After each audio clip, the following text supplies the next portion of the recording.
I feel like I need to detox. With our usual stuff, there's at least usually like a claymation dinosaur to laugh at or something, right? Welcome to Screens of the Stone Age, the podcast where scientists review movies about prehistoric people. My name's Josh Lindell. I'm a grad student studying Neanderthal teeth, and I'm here with... I'm Dr. Kimberly Pomp. I am a bioarchaeologist. I study the human skeleton, health and disease, and evolution. I'm Dr. Ross Barnett, paleogeneticist looking at the phylogenetics of cats. And I'm Dr. Andrew Kinkella, rounding out the doctors. I am a full-time community college professor in Southern California at Moorpark College, and I specialize in the ancient Maya and, to a lesser degree, in local California culture. Thanks for being here with us. You know, I think you're the first returning guest who isn't a direct collaborator of mine, if I'm not mistaken. It's my double major in film. That's why I'm here. That's how I made the cut. Ironically, we're not reviewing a film today, even though that's the premise of this podcast.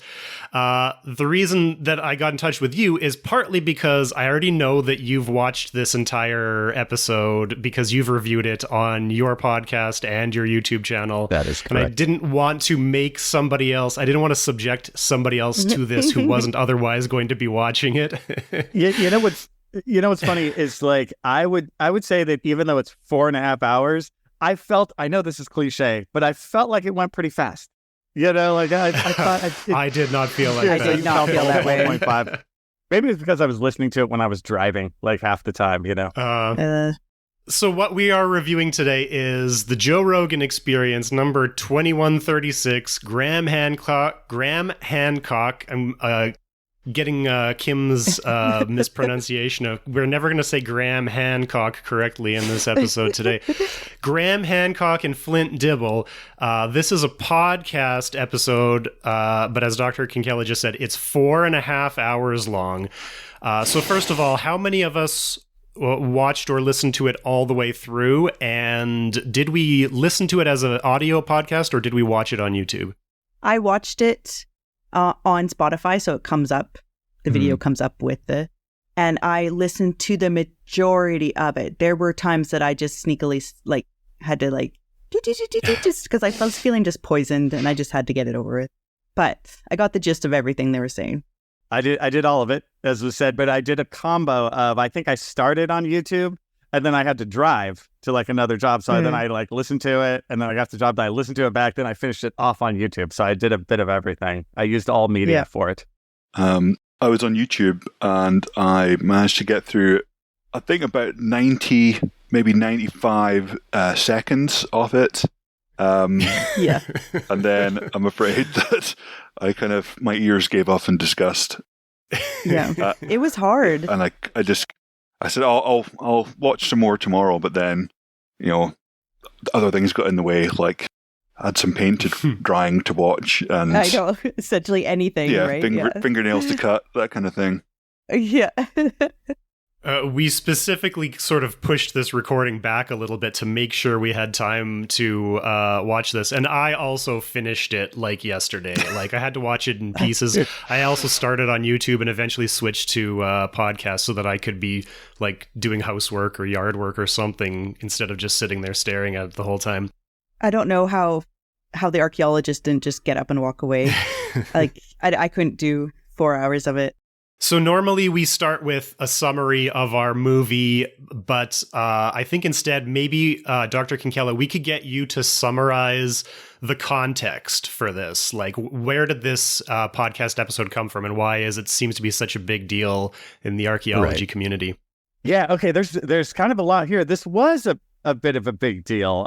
And, as I always do with my podcast, I ruin my whole story by telling the punchline first. I'm glad they did it. I'm glad Flint did it. I have only praise for Flint for doing this, because behind the scenes, he was getting some pushback of, oh, you just never interact with Graham Hancock at all and all that kind of stuff. And I disagree with that. But anyway, the setup was that Graham Hancock had kind of dared archaeologists to come on with him, wherever it may be, a podcast, some sort of presentation, whatever. And he usually dared one or two other people. Flint was kind of the second stringer who decided to be no, I'll take you on.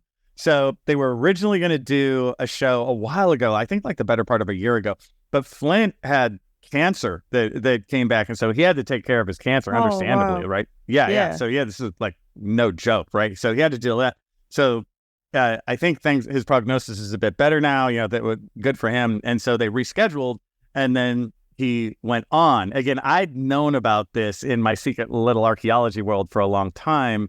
And it was exciting, when it came out. I'm like, oh my God, there it is, Flint, he did it, And so the fact that Flint took on Graham Hancock, took the challenge and did it, went through the whole thing, he didn't freak out, he didn't get too mad, he did it with grace and humor, and he was good. It's the only way to do it, and he went, again, 4.5 hours.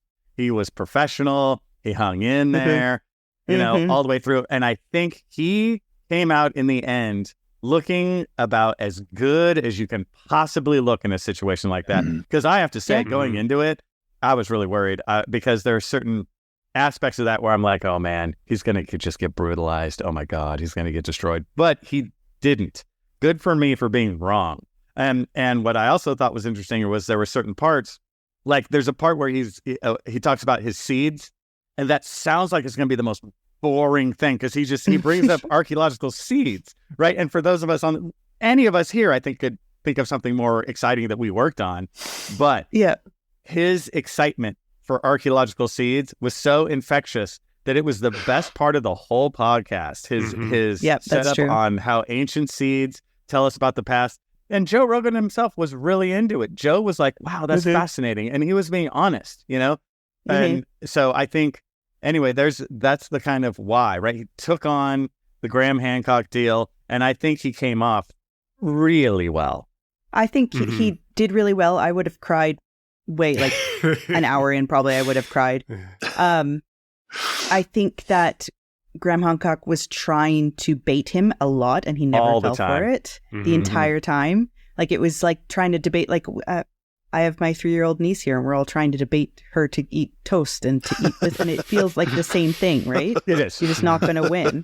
But it's knowingly. It's not a 3-year-old because it's knowingly being that jerk. Yes. Like knowingly not allowing real explanations to take place. Exactly. Yeah. And then, but I never thought I would say this, and I can't believe I'm saying this in a recorded thing that's going to be put out into public, but I think Joe Rogan did a really good job. Yeah. Of hosting it. I think when he called out, like when Graham Hancock was trying to evade things, he would just put it into a simple sentence that he couldn't then argue against or not answer, right? Yeah. And I thought he was pretty good at being not showing any bias between the two. I thought Joe did a great job. I agree with you 110%. And again, that's one of those moments too where I think we have to be wary that we can get too far down in our little academic hole and be like, oh, Joe Rogan, I will never touch him. He's too dirty. And it's like, no, Joe Rogan has real skill set. He's good at what he does. I enjoy the Joe Rogan show. Yeah, there, look, Kim, I went on top of yours. Not only are you like this once, enjoy it in general. Yeah. Wow. Deal with it.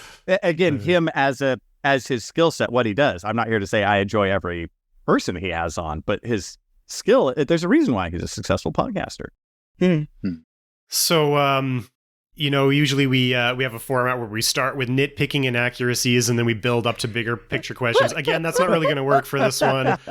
I think we should just sort of do a free-for-all. If we took any notes, what are the main points that we want to chat about here? Because we're probably going to go for an hour or maybe a little bit more. Yeah. We're never going to cover all 4 hours of this episode. So some of us.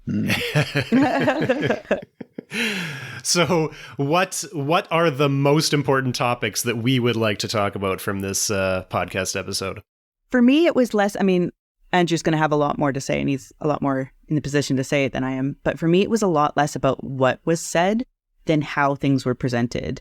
And it's just that typical way where Flint came and he had data and he tried to explain the data in patterns and tried to set it within context and all of these things. And Graham was just putting up blurry pictures, trying to, say that he knew best because he'd been there and just trying to really deflect things with ego and a bit of bullying and being defensive, right?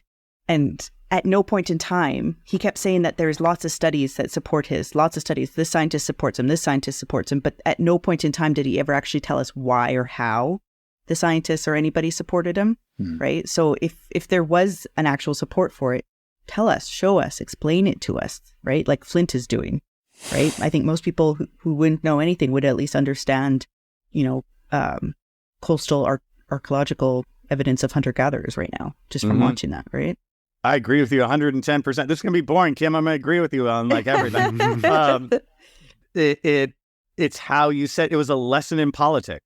Like the way that Flint presented everything, just like you were saying, just like on the level, keep going. It's not what he said, it's how he kept his cool. He did take the bait once or twice. Can you blame him? It's 4.5 hours. No, but he like did wait, overall, great job, right? And it just shows.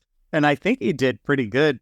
Again, I get all these comments on my YouTube channel and stuff, of people who hate me and love Graham Hancock. But Flint did as best as he could with that audience. Like actually a lot of the Graham Hancock elites were like kind of grudgingly respected Flint. And I was like, wow, that's impressive.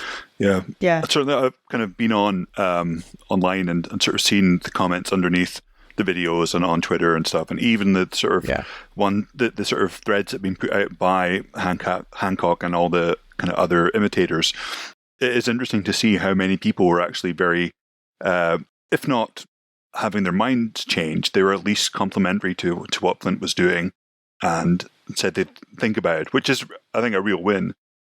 Especially, like you're saying, that kind of presenting style that Hancock has, which is familiar, I think, to anyone who's had to deal with creationists, which is this kind of the Gish Gallop is what it's called, where it's just a sort of free fall of just random interconnected or not connected threads, and as soon as you've kind of thrown out one, you just move on to the next one, and it's not really debatable. It's really difficult to sort of try and pin them down on any particular thing that they're talking about, like trying to nail jelly to a wall sort of style. Just because they're just really slippery, because that's all they have. It's just isn't this cool? Isn't this cool? Isn't this unsupported thing really cool? Moving on to the next thing. It's really. I was just going to say, he also sets himself up to be a victim, so that you have to be very careful with how you do argue with him, because then you're just going to be playing into the hand of looking like you're bullying him. Yeah. Yep. That's another. Right? Oh, sorry. What? I was just going to say that it's another very common creationist tactic. The kind of I'm the victim, and there's a kind of great sort of quote that I'm just sort of half remembering, something like, why they thought Leonardo da Vinci was wrong. They laughed at Leonardo da Vinci. They laughed at Magellan. They laughed at Michelangelo, and that's true. But they also laughed at Bozo the Clown, and that's that's the kind of attitude. These people want to sort of paint themselves as some kind of martyr, some kind of iconoclast. But actually, they're not. But watch Graham's argumentative style, because what he does is he attacks like really harsh. Like he'll just be like, "You don't know what you're saying. You've never been there." Like if you just listen through it, he does, and then he flips the role, because and then when the person responds, he goes, "How dare you say that about me?" Like he almost does this overwrought, like I'm at the edge of tears thing, and you're like, "Oh. Shut up!" Yeah, it's a classic. It's horrible. Again, I'm not saying that Graham Hancock is a narcissist, but it's a narcissist technique, right? The reversal of victim and offender. So what you do is you victimize the person, and then you reverse the role and say, "How dare you victimize me?" And it's that ploy is what he does again and again. If you listen to the interview for that, you're like, wow, it keeps happening. It's a tactic. That's very Trumpian. The thing that struck me. That's the thing that struck me the most watching this, because I've seen lots of Graham Hancock stuff. I've seen Graham Hancock on Joe Rogan, because I also used to watch Joe Rogan pretty regularly. We can talk about that a little bit more if we want to later, but to see him have somebody push back against him, right? Because when it's just him and Joe Rogan, he can say whatever he wants. But you're right, when he has somebody pushing back, his like this like privileged boomer whiny energy that he has really showed through this time. Yeah. And like and like the hypocrisy really shows through it, because like he has this double standard for how people treat him versus how he treats other people, right? Because like they're talking we're going to have to get into the racism of the whole thing eventually, but at a certain point in the interview they were talking about how Nazi supporters of Graham Hancock were harassing Flint in his social media, and they're like, "Oh, you can't deal with. I mean, if you want to be a public figure online, you have to deal with that kind of thing. You can't blame Graham Hancock for that, right?" But then Graham Hancock's whole thing is, "You've been so nasty to me, and everybody's so hurtful to me. So, like, what is this bullshit? Like, either you can, either you're a public figure and you're supposed to be able to take it, or somebody else attacking you has a responsibility when it hurts you, right? Like, which way is it, Graham, right?" Do we want to jump into the racism? Is Graham Hancock a racist? I mean, that's a big part of the whole thing, right? Is he a racist? I'll go first. Are we going to get to? Here's what I would say. I mean, personally, Graham Hancock as a person, is he a racist? Oh, I don't think so. And I think that is an overplayed. Like, it only makes you look bad if you just go with the, like, slap on this racist label to this person. I think it's unfair. But the stories and ideas that he propagates, of course they're racist. They're from like this, so many of them come from Ignatius Donnelly's Atlantis, the Antediluvian World from 1882, right? Yeah. So much of that. And my big joke on all this is, why can't the descendants of Ignatius Donnelly sue Graham Hancock for use of his original ideas? Because it is the same stupid stories. Those stories, yes, of course, they're overtly racist, right? And I'm not using that in the as people slap this term constantly. No, they're racist at their core because they came up in the 1880s, and it's all about like, well, the white guy needs to come in and show you how to be civilized, right? It's that story kind of again and again and again. So we can easily and coldly just analyze this and go, oh, Graham Hancock is a person? No, we're not going to waste time being like, oh, are you a racist or not? But yes, these ideas that you sell are based on extremely racist notions that are also false. So yeah, that's my 2 cents on it. And they're being taken in that way to support racist ideas by people who are racist and want to propagate a racist agenda. And that's what Flint said, was like, he said the ideas are racist and they're being used to support these ideas from people who want that support. It's like that. And you saw how Graham, you saw how Graham tried to constantly gin that up, though, when Flint was like, I never called you racist about the ideas. He's like, you called me a racist. It's like, it hurt my feelings. He has to angle away from any facts or good sense. It's like that great Simpsons background gag where you see the Fox News helicopter go past, and it's got on the side, Fox News, not racist, but #1 with racists. It feels like it's very much that kind of thing. He's not probably per se a racist, but he, as Andrew's saying, he's espousing all these ideas which have massive sway with the racist segments of society. Right. I think a lot of the problem is that in our society, we think of racism as like a good guys versus bad guys thing, right? Like, bad guys are racists, good guys are not racist. So if you don't identify as a bad guy, which nobody identifies as a bad guy, right? In your own self-consciousness, you're like, I'm a good guy, therefore I can't be a racist. But that's not what racism is. Racism is, stuff that's built into our culture and built into our institutions, which infiltrates everybody and, creates these subconscious biases that affect our beliefs and our actions. So racism it's not a good guys and bad guys thing. It's more or less something that's inside everybody and can come out and can be influenced by the culture around us. So as you say, he's not a racist, but his ideas are just incontrovertibly racist. And the Atlantis thing, the Younger Dryas impact hypothesis, we can trace the racism of that. But people have done the work to find more overt racism in Graham Hancock's stuff. In particular, there's a book, he's written a lot of books with Robert Bauval, and there's a book which I think may have been republished under a different name, where essentially they're looking at some sort of grand conspiracy about like this secret religion that rules the world or something like this, which are already should be throwing up red flags, right? And it's basically in the last chapter, which is, of course, I'm getting this, I haven't read all of these books, but I'm getting this from the work of other people who have reviewed these books and pointed out these things, which we'll link in the show notes. But it's in the appendix of this book, which is actually the last chapter, apparently, but it's labeled as the appendix, so nobody's going to read the appendix, where it gets as close to explicit as possible that this secret political religious organization is this Judeo-Masonic conspiracy theory, which, goes back to the 1800s and, to the... what's the that fraudulent book called? The Protocol of the Elders of Zion. The Protocol of the Elders of Zion, right? Which was a fraudulent work written up around the year 1900, which basically put forward this like Jewish conspiracy to control the world, and it was used by the Nazis to drum up support against Jews in Germany at the time, right?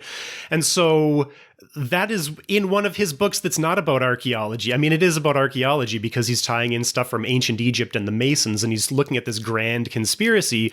And he doesn't outright specifically say it's a Jewish conspiracy, but anybody who's familiar with the background knows that he's just drumming up this 100-year-old Jewish Masonic conspiracy about how there's a conspiracy of the Jews and the Masons to control the world, which... I mean, you don't have to dig that far into Graham Hancock's stuff to find pretty close to explicitly racist stuff, right? And even though he says he's not a racist, he is a journalist, right? He's an investigative journalist by his own admission, right? And he's not an archaeologist, he's a journalist. But if people have been calling you racist or saying that your ideas are racist for decades, and your only response is, I'm so hurt, why would they say that? Well, you're a journalist. Look into it and figure out why they're saying you're racist. And if you can't do that after several decades, then maybe you are a racist. Maybe you're trying really hard not to assess your own beliefs, right? I think what he's doing is trying really hard to make those beliefs so mainstream that they're not called out anymore, right? So it's not seen as racism; it's seen as just fact. Yeah, it's still which is pretty insidious. I don't think he has undue negative thoughts about people of other ethnicities or this kind of thing. I think that he's basically painted himself into a corner as the decades have gone by because he has his same. Like 7 stories, you can say them with me, the Bimini Road, Atlantis, like the same, he sells the same crap. And so one of the things, if you're a pseudo-archaeologist, you can't change your tune. You have to double down and never stop because your whole ideology is built on nothing. The whole thing is fraudulent. So because you've invested in a fraudulent ideology that can't take real criticism, you can't change, you have to double down on anything. And since a portion of that is true racism, he has to take the whole package deal with it. So he's dead in the water. I think that's what's happened to him. He's just had to keep going. And it's like, that's what you get if you're selling fraudulent ideas from the 1880s. Yeah. Well, on that note, why don't we talk about the ancient aliens aspect of it? Because he says he's never been a supporter of ancient aliens. Yeah. And Flint says, I never accused you of believing in ancient aliens. But he 100% has. And again, it's not hard to find because he's been on 18 episodes of Ancient Aliens, largely in the first few seasons. He was in 4 of the first 5 episodes of Ancient Aliens. He was on seasons 1 through 8. His most recent appearance, he's not on the show much anymore, but his most recent appearance on Ancient Aliens was in 2021. So he's not trying that hard to divorce himself from Ancient Aliens, even though he says explicitly every time someone pushes him on it, I've never said I believe in ancient aliens. Yeah. And I mean, in the early episodes of Ancient Aliens, there's a lot of real archaeologists that got suckered into it because they didn't know what they were doing and they got taken out of context. But by 2021, if you are not a supporter of Ancient Aliens, you should know well enough not to be going on that show at this point, right? Mm-hmm. Presumably, when they asked the real archaeologists on the show in the early series, it wasn't called Ancient Aliens, or did they have like some kind of like pseudo documentary title for it? I'm not sure. Wow. Yeah, I thought it was the same ever since the beginning, but I'm not sure. They could have at least thought that maybe there was like a healthy debate on they were coming on with the this, right? Mm-hmm. I don't fault anyone. See, this gets back to like people behind the scenes that were faulting Flint before he actually did this. You know, like I don't fault anyone for going on any kind of shows like that. As long as you just don't say like, oh yes, there's ancient aliens and Atlantis is real. You know, like if you go on those shows, I actually respect people for doing some of that kind of stuff. It's okay to go in knowing that they're gonna like chop you up or whatever. I have no problem with that, because if we don't do that as archaeologists, it's like, look, we've already lost. Okay, we've already lost. You know, we can sit in our academic little hole and be like, oh, how dare they, the pseudo-archaeologist, oh my God, ancient apocalypse, don't watch it. It's like, shut up, do your own work, get out there, interact with the general public, you know, and if you have to make a couple wrong moves or a couple kind of tense moves, I have no problem with that. So I'm like, fine. If people went on, you know, if real archaeologists went on ancient aliens and they just tried to like say their side, that's cool. To me, I'm like, do it again. Do it 10 times. The only way we're going to win is if we do this on all fronts constantly. Ancient Aliens is a tough one because they can edit you out of context, but Sure. this Joe Rogan episode is just a straight recording of people talking for 4.5 hours. Yeah. And I think you said it in your review on your podcast. The pseudo-archaeology is already winning, right? So people are worried about platforming pseudo-archaeology or giving it legitimacy, but Flint wrote an article in Sapiens about why he did this, why he went on the Joe Rogan podcast. And the point is, like you say, pseudo-archaeology is already winning. Graham Hancock has already done 10 episodes of the Joe Rogan podcast over the years. So what Flint's doing is he's getting pseudo-archaeology to platform him, right? Which is his reasoning behind it. That's the key, right? We have to switch our philosophy. We have lost. We are platforming nobody because we're the losers. So we have to get them to platform us, right? And that is the way towards truth and happiness, my friends.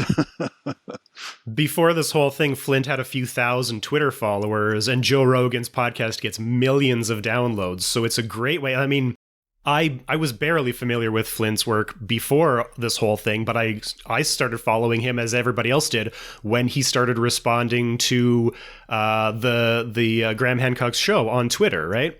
And I think his Twitter followers, his YouTube followers have shot up into the tens of thousands at this point. So, I mean, he's doing a good job of, manipulating this pseudo-archaeology platform into getting more clicks and more downloads for real archaeology, which like we can talk about his strategies on here and whether or not there's different strategies that might have been better. But like we said at the beginning, I think he did as good a job as anybody could have done in this situation, right? Yeah, certainly. And we have to remember that. Yeah, and we have to remember also that there's people who are watching this, you know, Graham Hancock, and they are diehard. There's, you know, like there's Trumpsters for him. There's nothing that he can do or say that's going to make them not love him. And then there's probably people like us who would be shocked if he said anything that we agreed with or wanted to repeat, right? But there's a lot of people in the middle who just don't know what to believe and just don't know what to think. And if we don't, like I guess what you said is, if we don't communicate to the public archaeology, then we're just letting those people, Graham Hancock, have them, right? Yeah, totally. It's for the undecideds. Yeah. We have to do it. Like, I mean, we joked at the top about me being on Wired, you know, that thing could have gone south and I just went for it, and that it worked well for me, you know, but I had trepidation, you know, I was like, oh man, I hope this doesn't come off too stupid, you know, but it worked out. Next time, maybe I step in it, you know, but we all got to do it. We all got to do it. And I think a good way to look at it is as good practice as well. Like, it helps to sharpen your own arguments when you have to use them against pseudo-archaeology or against creationism or whatever kind of false beliefs it is that you're trying to argue against. It's quite easy just to sort of float along in your own little kind of bubble and think that you understand stuff, but it's only really when you have to test it against other people's ideas that you really you can say that you properly understand it yourself. Yeah, I agree. Yeah, it's true. So I'm not willing to give Hancock any credit for anything, but to be devil's advocate, let's sort of take this idea that he's got, that there is sort of inertia in archaeology or in other scientific fields where you have a dominant paradigm which changes over time, but initially there is pushback against it. And the thing they bring up in the episode is Clovis, which we've talked about and which I know you talked about on your podcast as well, was dead at least in the 90s, because by the time all of us started our undergrads, we were taught that it was dead, right? Yep. I remember the conversation from 1991. I remember the year because I know what class I was in. The professor was joking about Clovis in 1991. That is a true fact, right? It's like that is the year. I remember.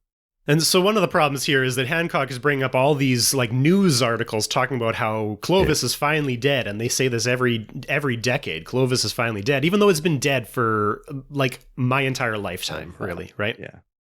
And so there's the problem of the scientific conversation happens in academic papers, but the conversation that the public gets is mediated by journalists who are sensationalizing it, and they're trying to make a finding be more significant. So another nail in the coffin of Clovis in the year 2000 gets translated into Clovis is finally dead in the news in the year 2000, which it was already dead for 20 years, right? But there are, I mean, it still is the case that there was the Clovis first theory, which was generally accepted for a long time until new evidence started coming in. And when that new evidence starts to come in, there's always actually pushback against it, because when you have a single piece of evidence against a well-established theory, there's going to be pushback, right? And this happens in archaeology and human evolution and across all sciences. And this is sort of fuel to these conspiracy theorists who say that there is a big archaeology trying to shut them down, right? So it happens with Clovis. It happens with, to a lesser extent, the Neanderthal genome, because I remember in 2010, when I was in my undergrad, they published the Neanderthal genome for the first time, which immediately proved that modern humans and Neanderthals had interbred. And leading up to that, the dominant paradigm was that there was no interbreeding. And there were some people saying that there was evidence of interbreeding, but it was not very well accepted. And then once we do have the evidence, the people who are pushing for this early evidence finally get vindicated. So, and we see this in other fields too, like geology. We have plate tectonics, which was not fully accepted until the 1950s or 60s. And I think we can see this a lot in medicine, because medicine has historically been very biased towards white men, right? So we have misunderstanding of diseases that disproportionately affect women or minorities, right? One thing that a lot of people are dealing with right now is chronic fatigue from long COVID, right? Chronic fatigue, you can find all kinds of stuff saying that it doesn't exist, right? I just listened to a podcast about it. In like the 1960s or 70s, it was diagnosed as hysteria because it mostly affects women, right? Now today, does it affect their humors? Yeah, well, I mean, if you go far back enough, I mean, every scientific understanding replaced a previous one, and every time we have this replacement, there is pushback from the dominant paradigm because people have sort of set in and they've created a worldview which makes sense. And I guess the argument for science is that eventually it does get overturned with evidence. But what can we say about this as like from a conspiracy theorist point of view, or maybe more graciously, somebody who's a follower of Graham Hancock, who feels like they can sense this hostility of science against new ideas when eventually those new ideas actually become proven correct. Is science doing anything wrong, or is this just kind of the way science is supposed to work, I like to hammer on science whenever. But I will say, because it tends to be so kind of anti the general public sometimes, we're kind of fighting against that. But what I would say in scientists' defense is that a lot of this is a problem of the media, like you brought up. It's just it never ends. They're like, Clovis finally put to bed. You also get this in my world of the Maya. It's like, new site found. It's like, no, we've known about that site for like 50 years. Come on, man. But LiDAR shows entire new world. Oh, God. Yeah, except for all the math we did of that 80 years ago. So there's aspects of the media you're just like, it's just part of the give and take of being in this gig. I do think that the Clovis first moment in the Joe Rogan debate, I thought it was one of Graham Hancock's real low points. I think even for his fans, because you could see, it's like Kim said earlier, it's about how you say it. Like Graham Hancock was really kind of off base and off kilter and just hammering this Clovis first thing. And Flint was like, dude, we just don't even give a damn about that and haven't for a long time. You could tell that Graham needed this this fake argument that didn't exist. Yeah, he really kept trying to entice Flint into an argument. Right. And I think Flint did a good job in saying, there's jerks in any human group. Right. Right. Mm-hmm. So archaeology does have its jerks and its bullies. Yeah. And it also, I think there's also a certain sense that in order to change big ideas, the bigger thing that you're changing, the more evidence is going to be needed and the stronger the evidence is going to need to be. And so I don't think it would be good to have a science or an archaeology where there wasn't some pushback. No, it should not be. You shouldn't destroy people. It shouldn't be personal attacks. It shouldn't be all of that. But I think sometimes there needs to be some pushback because then the new thing has to be able to withstand that. And if the new thing withstands it and pushes through, then it's the new paradigm, right? Wait a second, Kim. Are you trying to do real science? Whatever. Yeah, sometimes, yeah. Okay, whatever.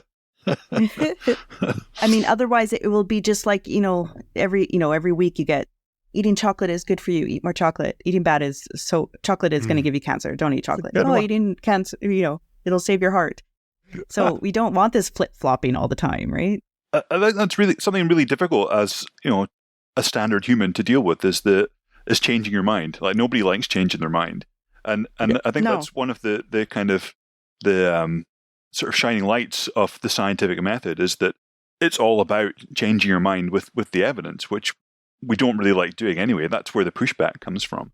And so I'm not entirely sure what my point is here rather than just talking. But I think, that the conspiracy sort of mindset sees every kind of change in theory as, why are they doing that? What are they hiding? What have they known that they've not included? Whereas someone trained in sort of scientific method sees that as a kind of natural and wholesome and a good thing that you can modify your hypotheses and your theories with the addition of new evidence. But it's very much not a natural. It's not something that occurs naturally to people. That's why we have to spend shitloads of years in universities to learn how to do it.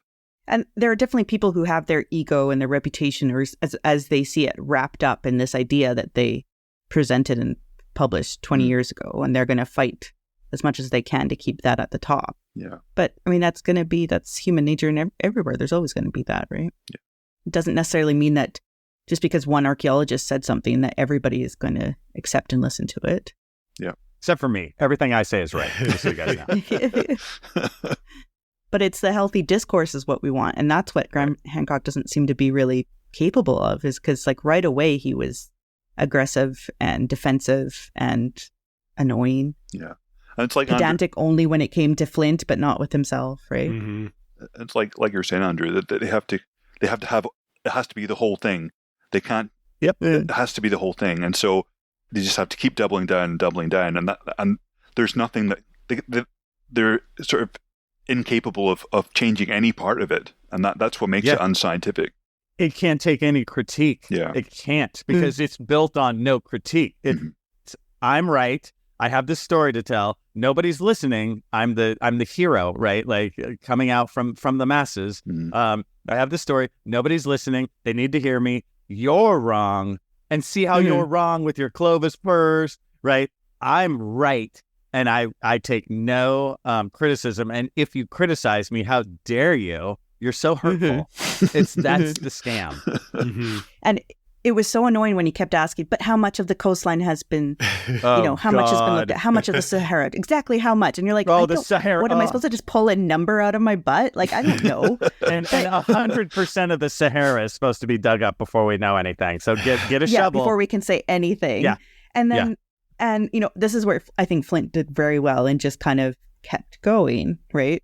Because I would have gotten really annoyed at some point. But it's that logical fallacy too, that you haven't looked everywhere and so you can't necessarily say I'm wrong, therefore I am right. Yeah. Sampling is not a thing. No. Yeah. No. But on that note, he again, like playing devil's advocate, let's say, okay, Graham, maybe there's something to your idea here.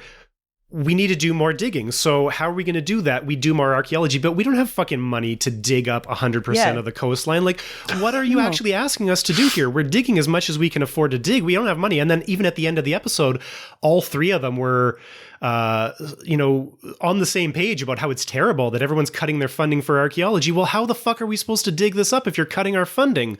Like, Graham is a millionaire, and he's traveling some real archaeology. He's traveling around with his wife, taking photos, going on dives, but like you don't blurry photos. Yeah, maybe give that money and fund an archaeological excavation to get evidence and actually record it. Like what is it that what is your complaint here? That we're not doing enough work, that we don't get funded to do, that we can't afford to do? Like everybody would love to do that. If we had 1 million more archaeologists and $1 billion, then sure, we'll do that work for you. But I mean, where's that money coming from, Graham? Like, what are you even talking about? Yeah. And if he's so sure that if we did this, if we just looked here and if we just did this, we would find that evidence. Put your money where your mouth is. We'll happily take it. Oh, yeah. And Flint made this point really early on, and we've made it multiple times in this podcast, is none of us are hiding Atlantis. If I found Atlantis, I would get that Nature and Science paper out there. I'd make a Netflix documentary. I wasn't on that podcast, though. I do have something to tell you guys. I found Atlantis. Yeah, I did. I've been hiding. I'm sorry. I couldn't tell you. I'm going to be assassinated by the afternoon, just so you know. Big archaeology. You're going to get me. I know. Oh. Oh, God. I know. It never ends. Kim, you're so right. It's like, yes, if we found anything like this, you don't think that my point is always like, first, you don't think we're going to tell anybody. And second, how do you think we could possibly keep this quiet with everyone working on the archaeology crew? There'd be like 20 people who knew right away. Like, you think they're all sworn to silence? It's like, no, you would know in an afternoon. It's like he's never met an archaeologist. Like, within 5 minutes of meeting an archaeologist, what their thesis topic was, where their preferred sites are, what they dug up. Within like 5 minutes of meeting them, there's no way they'd be able to keep anything secret if they'd found something really cool. No. Oh. We have a moment where nothing's happening? Yeah, I don't know. Oh, my God. There was like this funky car crash. Oh, I could say something. You know what? There was a moment where we were talking about giving Graham Hancock credit. I'm going to give Graham Hancock 2 pieces of credit right now. Are you ready? Are you ready? You can not really. I know, you can't. You're like, no. First is that he is really good at public outreach and really good at interacting with the public. He's a good public speaker, all that kind of. He's good at it. You gotta give credit where credit's due, right? He's good at holding an audience. He's good at sort of interacting. Good for him. Good at it. Also, that part that we kind of glossed over at the very end of the podcast, they were all three of them very pro, archaeologists that should have more money. Archaeology department should be better funded. All three of them, gotta give him credit. He wasn't like, no, down with archaeology departments. He was, there you go. So there, 2 bits of credit for Graham Hancock. See? It's okay. True. If we want to keep it going, I've been we pushed back our recording a little bit here. So I've spent the whole morning just doing extra research. I've been watching a lot of Graham Hancock stuff. And, he's part of his pseudo-archaeology stuff is an environmentalist message. Like it's this ancient civilization died because of a major climatic event. or a climatic event caused by an asteroid impact or something. And so he has an environmental angle to it about how we're supposed to learn from this ancient civilization, which, I mean, environmentalism is fine. He also, I was watching a video about his, he's a proponent for legalizing psychedelics, which I have never used psychedelics, but like, I think that's great, right? Fine. Like, yeah, let's legalize drugs. So, I mean, he's not, and this is part of the problem with him, is that he's not just this super right-wing crank. He's got a lot of these liberal tendencies that I'm pretty sympathetic to, and I think that makes it even worse because, like, Ancient Aliens is falling out of favor now. People are starting to realize that's goofy, but he sounds so much more reasonable than so many other conspiracy theorists, even though all of his stuff is still on this pseudo-archaeology pipeline that leads you into, racist stuff, ultimately, in pretty much every case, right? Yep. Ooh, I can think of one more positive thing. That even though you're right with where this stuff ends, a lot of people, it's their first taste that brings them into real archaeology. Like they'll start with like Ancient Aliens or Ancient Apocalypse or whatever, and they're just interested in it. You know, as a teenager or whatever, they think it's cool, but it does serve as a hook where they then take an archaeology class in college and ultimately do something about it. So it is a bit of a public hook. There, I'll give them that. Well, I mean, like I've said this before too, is like when I was younger, I used to read Edgar Cayce and, I ate all this stuff up. Oh, how dare you? So dirty. Can't believe it. I know. I can't admit it right now. But like the thing is I have no problem with Graham Hancock publishing his books and saying this stuff and whatever, as long as he doesn't say that it's fact. It's when you start to, like, it's the line and the misrepresentation I have a problem with. If he just has these ideas and he thinks this would be so cool and he thinks we should look there here and this evidence, if we found it, would support this, say all of that. That sounds really cool. I'd probably watch that on a Saturday morning and be like, yeah, that would be really cool. But when you start to misrepresent it, and you start to, like, you bring in all the conspiracy stuff, and that's where it's wrong, right? When you're trying to say that pseudo-archaeology and these ideas are fact. Yeah, that ship sailed decades ago, though. There's nothing he can do. He's trapped, I know. Yeah. And he makes so much money, and he has such a reputation now. Like, he'll never... Yeah. Yeah, he'll die on this sword. Oh, yeah. All right, so for those of us who got all the way to the end of this... Not me, then. I think the ending, it ended the way it had to end, and I think that this is one of the pitfalls that Flint was coming into because he can't say what he really needs to say. But at the end, what we come to is this, like, oh, kumbaya, why can't we all come together, right? So Graham Hancock says that he's spoken his truth. He says, I've spoken my truth. Which is, I mean, this is not how science works. You don't have subjective truths. I mean, notwithstanding, we could get into the weeds with post-processual archaeology, but for the most part, in archaeology, we understand that there is an objective truth to the way the past happened, right? And as far as archaeology is a science, and we are all scientists here looking scientifically, trying to figure out what the past was, you don't have your truth about how you saw the past as happening. That doesn't factor into science, right? Everybody can have their own opinions, but that's just not how science works. And that's the problem of doing a debate. And they were all sort of clear that this isn't really a debate, right? I think everybody was drawing comparisons to the Bill Nye, Ken Ham debate of 10 years ago. But that was a formal debate with a moderator. This isn't really a debate. This is a bunch of people talking about stuff. And so, like, Graham and Joe, like, they had this call to be like, why can't we come together and meet in the middle? And Flint had to agree with that because you can't disagree with it, because then everybody is like they're being like, let's compromise and be friends. He can't say no, but science has to say no. That's just not how science works. You don't come to scientific understanding by debate or by consensus. You come to it by what the evidence shows. And I think it was a nice, happy, friendly ending, but I think that that's just wrong. It's just bad. And I feel bad for Flint because there's nothing he could have done about that. But I know that he doesn't believe that we can come together and meet in the middle on this issue. That's just not how it works. The end is what the evidence shows. And Graham, a lot of people pointed this out, actually admitted in about the middle of the episode that there is no evidence for what he said. A lot of people pulled that quote out because he did say, right now, there is no evidence. And so we can't come together and meet in the middle for somebody who has a theory with no evidence and the entire field of science that has all the evidence, right?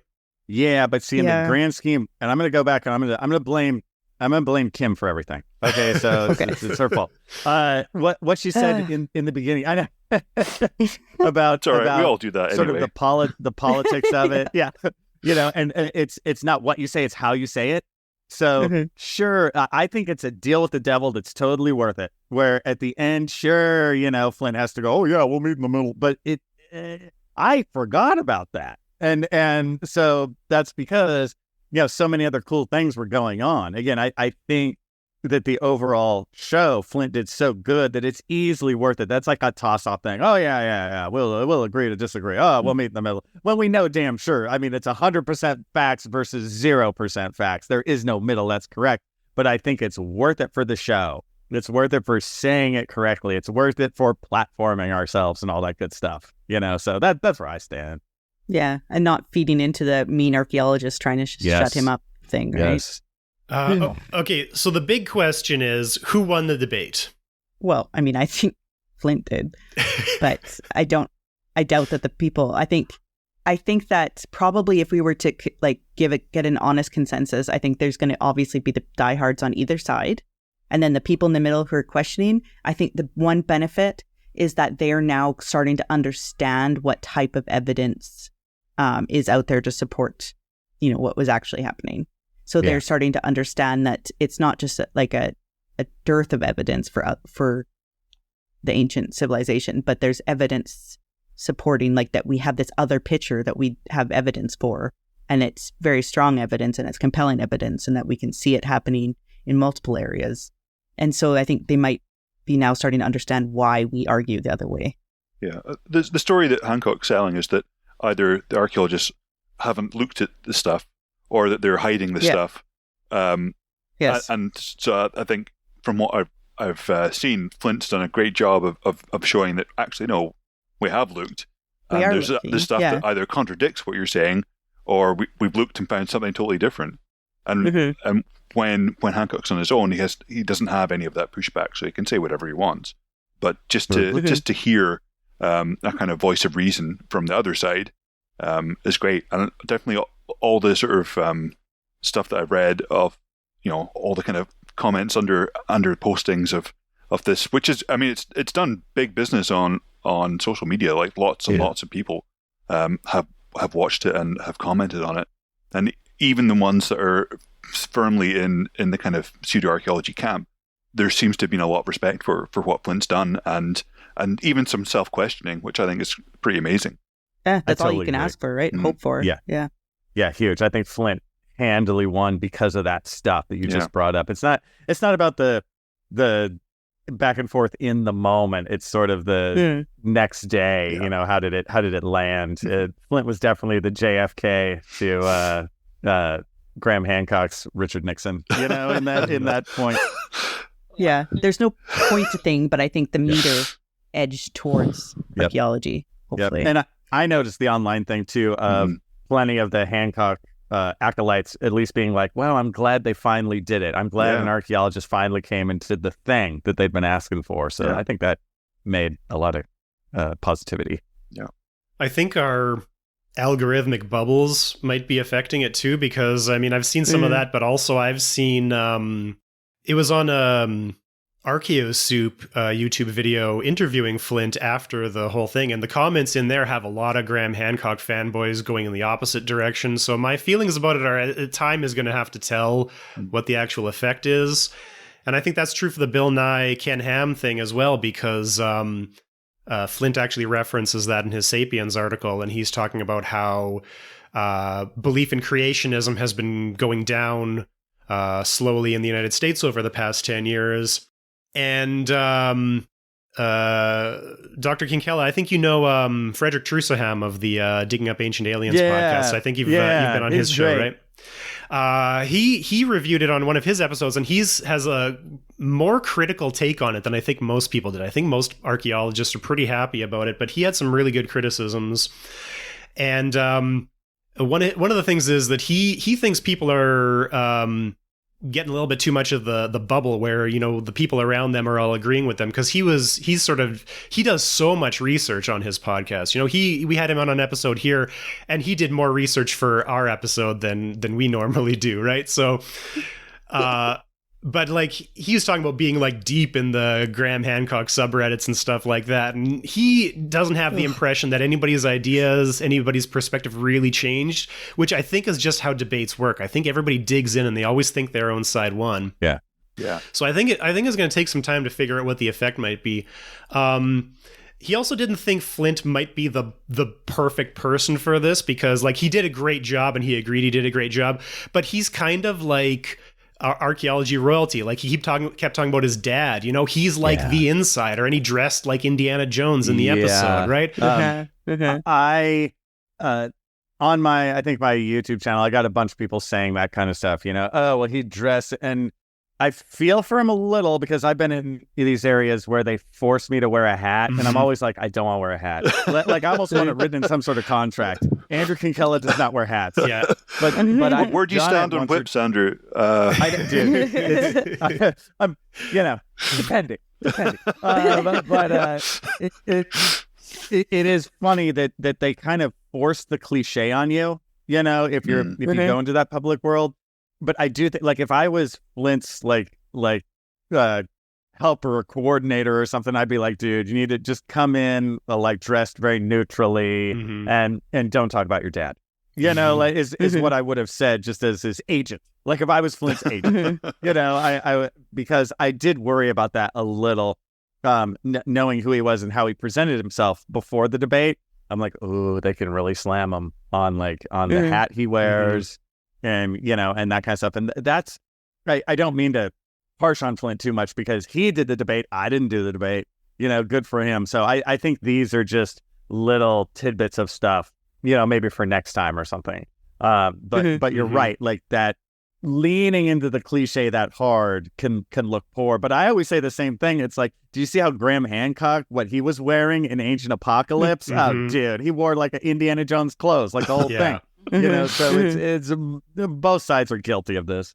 I don't know if you listened to Frederick's review of this podcast, but when he was talking about this, he was sort of speculating about who he thought might have been a better person to do the debate, and your name was one of the ones that he threw out there. He said that you would have been a great person to do this.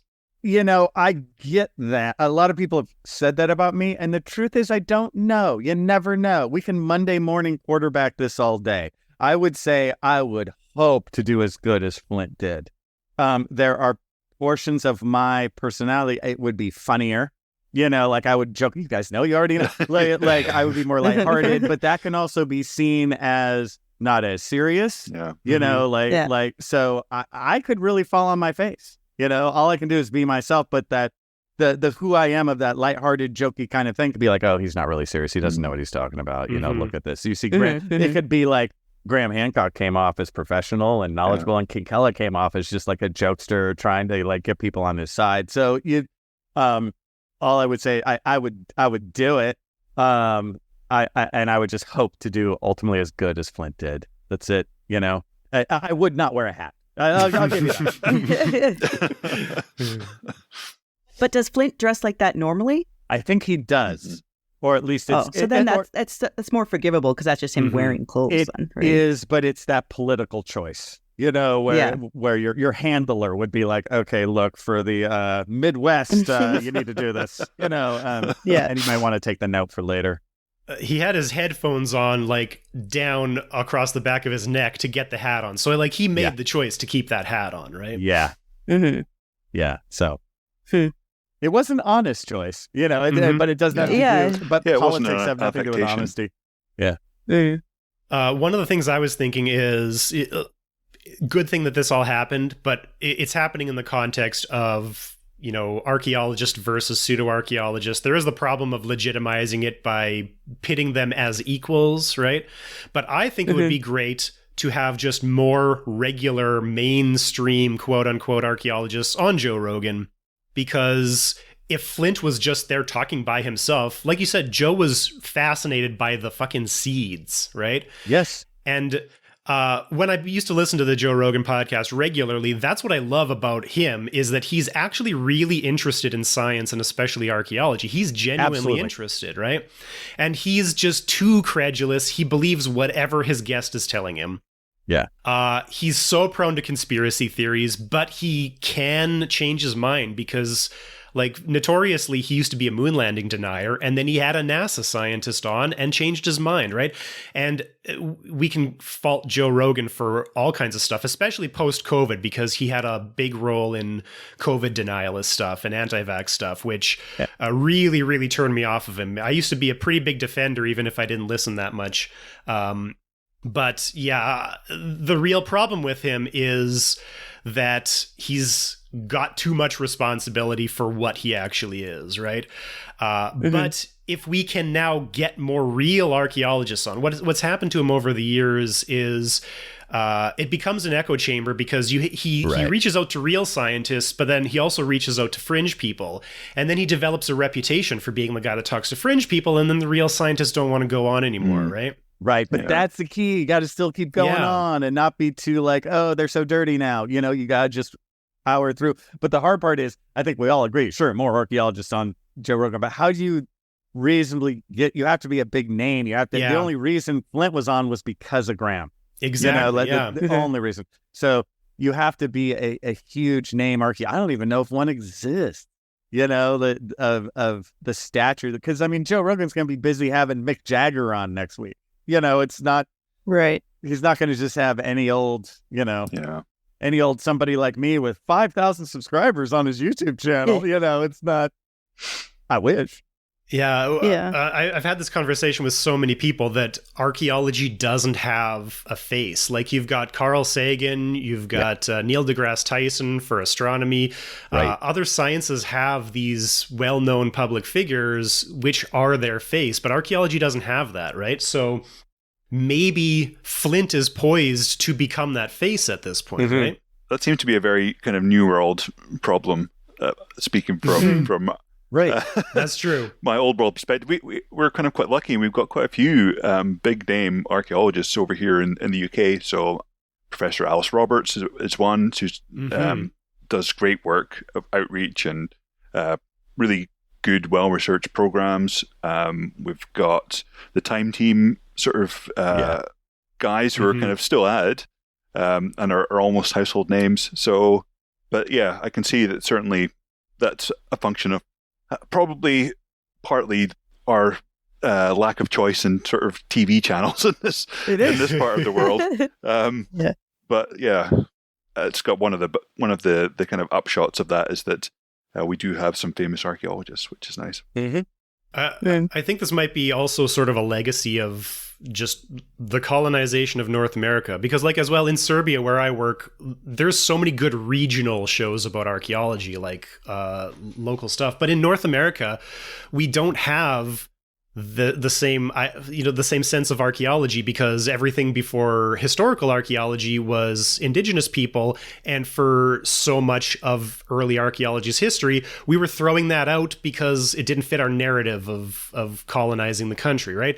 You have a legacy of like discrediting the mound builder culture, discrediting the indigenous people by creating a fictional mound builder culture which ties in with Atlantis again, right? The OG so, pseudo-archaeology, I guess. Yeah, so I mean, like the archaeology of North America is by and large not the archaeology of the heritage of the majority of the people that live there right now, right? It's mostly indigenous, and settlers like me don't necessarily connect with that. Whereas in the UK, you've got a continuous occupation going back 10,000 years where you've had more or less the same European peoples, moving around a little bit to adjacent areas, but you've got a continuous occupation of, your own people living there for thousands of years, right? I guess. I mean, I'm very much not an archaeologist, but yeah, there's not an awful lot of difference from my perspective between your Angles and your Saxons and your Normans. I mean, they're all pretty much the same shade of pale. It's not much difference at all. It needs an outlet too that we don't, it's like Ross was saying, it's like there's only so many channels. You have these certain shows, there's not that, that one spot where everyone goes to get your archaeology information. It's sort of, I watched a National Geographic show, then I watched something on the Science Channel over here. And each one of those shows, they don't have a core person, or so often with those shows, they just bring in a star who's from something else, be it William Shatner or be it, they just bring in a host to kind of do hosting duties. So they don't have the archaeologists themselves. And, I've been trying to break into the system, man. I've been trying. Well, maybe we need to like get our prime fighter. We need to, as archaeologists around the world, need to choose somebody, train them, get them ready like Rambo. Right. With a montage. Train in the jungles. Yeah. Get them ready for it. That's right. But it goes back to just getting on this stuff. It's just as long as people get on and get on and get on and get on, a handful of people will, rise. And again, people who make TV shows and stuff, they don't care. It's whatever sells or whatever works. If a handful of us rise to that level, they'll put us on. They just want something that they can put commercials in and we'll make money. So it's up to us. I think, the new internet landscape of content is probably going to change that a lot, because I was just watching a video by Mini Minuteman. He's got almost 2 million subscribers on YouTube at this point, which I can't think of another archaeologist that has that many subscribers. I also think he might have been great to do the debate with Graham Hancock. Yeah. Imagine pitting this 22-year-old kid with so much enthusiasm and energy against Graham Hancock, who doesn't know how to do Control F, even though he's supposed to be a journalist. I don't even know how you do research without Control F. Yeah. Yeah, but again, not to take away from Flint, man. Like we all never know how that show is going to go. It seems great. But then they could be like, oh, he just seemed like a kid. He didn't know. He seemed so, Gen Z. He at no point did he play into the traps that Graham Hancock was setting out for him. And that's all you can ask. He danced through those. Good for him. Yeah. I would have fallen face first right into the first one and then emotional outburst. But that could have been good. I mean, too hard on yourself. That could have really won the audience, if he made you cry. Whose side are you going to be on? You're going to be on poor crying Kim's side. That's whose side you're going to be on. It's just so stupid. All right. Do we have any final thoughts, any notes that we took that we haven't gotten to yet? No, I mean, we haven't actually gone over any of the arguments, but I mean, they were just the same old things, right? So if you want to listen to it, listen to the Pseudo-archaeology podcast, and I think you have episodes on all of them, right? I did. What's funny is going through. So as I listened to the Flint Dibble debate, because it was so long, Graham Hancock, of course, came up with his stars of the show: Bimini Road, Atlantis, Yonaguni Ruins, which is the one off the coast of Japan. I just did that one because actually, as I was going through the show, I was like, oh, I haven't done that one yet. Oh, I could do that one. It gave me ideas, for my show. So there were a handful more. But the Sphinx water erosion hypothesis. Oh, if you want to ruin my day, bring up Sphinx water erosion hypothesis. Just the bottom of idiocy. It was just, as Kim was saying, it's just the same old cast of characters. It's so funny. Graham Hancock seems to come on the James Bond schedule. And what I mean by that is he does his thing, then he goes away for a couple years. Then he does the same thing again. Then he goes a couple away. Right? He retreads the same crap. It's like if you look back on the old shows, stuff from the 90s, he's doing his same thing. It's like I'm like, if anything, at least give me a new fake story. The same seven. Bimini Road again? Pee Wee Reed's map again? But it was his same show. So yeah, Kim's right. You could go anywhere else to just, Younger Dryas, Comet Impact, Same old same. Yeah. Yeah. But I mean, he must live a fabulous life. I was thinking like all the places that he scuba dives and travels. And I was like, oh, he's not dumb. Oh, no. Right? No, he's very smart. He's got it sorted. Yeah. He's living a pretty good life doing this. Yeah. The Yonaguni Ruins place, which I think is where he scuba dove a lot. It's most well known for like hammerhead shark. So, as a diver, I was like, man, I'll go scuba Yonaguni. That sounds awesome. Yeah. So yeah, he's got a lot of fringe benefits on this gig. Yeah. You guys I'll are go making scuba dive all those places to prove him wrong if he wants to fund me. I always say that. I'm like, I'll hang out. Yeah, I'll go look. Yeah. Bimini Road in the let's do it. Caribbean. I mean, dude, are you kidding? 100-foot visibility, warm water. I'm like, all day. Yeah. Just send me the money. I'll be there. All right, Kim, we're on it. It's you and I. Here we go. Okay, let's do it. Bimini Road. Yeah. Well, every archaeology podcast or YouTube channel, I think, has covered this podcast episode at this point. So if there's anything we didn't cover, you could catch it on Dr. Andrew Kinkella's Pseudo-archaeology podcast or his YouTube channel, Kinkella Teaches Archaeology. You could go to Frederick Trusoham's podcast, Digging Up Ancient Aliens, for a review. You can check out Archaeo Soup on YouTube, who has an interview with Flint Dibble after the show. Stefan Milo on YouTube had a few quick comments on it. I'll link all these in the show notes. Mini Minute Man, I'm sure he's got stuff to say as well. I don't think I saw anything from him yet. No. We're pretty late getting ours up because everybody covered this really quickly, and we're not that fast at recording new episodes as a podcast. It was just soul destroying to listen to it. It was hard. But I'll put links to all those other episodes in the show notes. Dr. Kinkella, anywhere that you want people to reach you online, or anything else that you want to promote before we sign off here? No, it's just those same two places are the best. Honestly, if people have questions, one of the easiest places to do it is just write it in the YouTube channel comments anywhere and on any of the shows, because I just get a list of the comments and stuff. And I do try and get back, especially to like the real ones. Not all the ones who say what an idiot I am, but if you have real questions, it's also really easy to find my email. I think one of my emails even connects to the YouTube channel.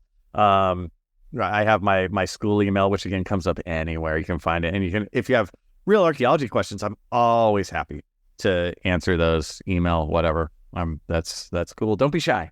Yeah, I mean that goes for all of us. We all, anytime, and any academic, really, most academics, if you just send an email, you'll be the one non-memo, non-review reminder. Like you'll be the one email that we're like, oh, that is so true. Nobody understands that.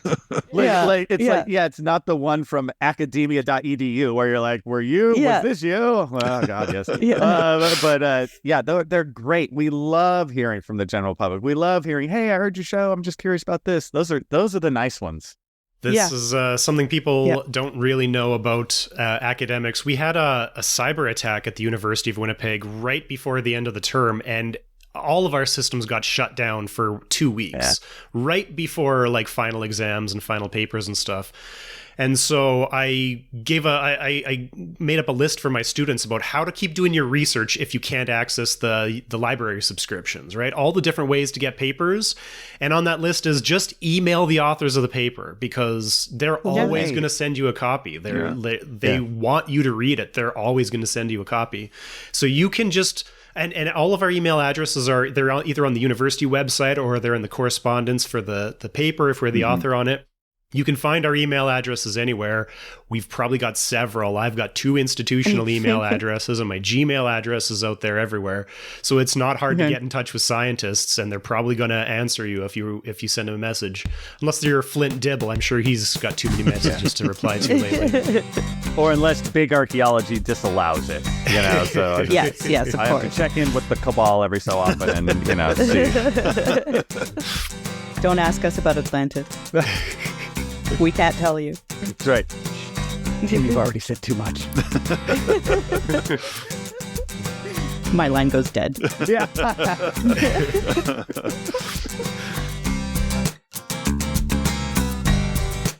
If you've been enjoying Screens of the Stone Age, get in touch with us. Follow us on Twitter at SOTSA_podcast and on Facebook at SOTSA podcast, or send us an email to screensofthestonage@gmail.com. Screens of the Stone Age is supported by the Paleoanthropological Society of Canada. Find out more at pasc-scpa.ca.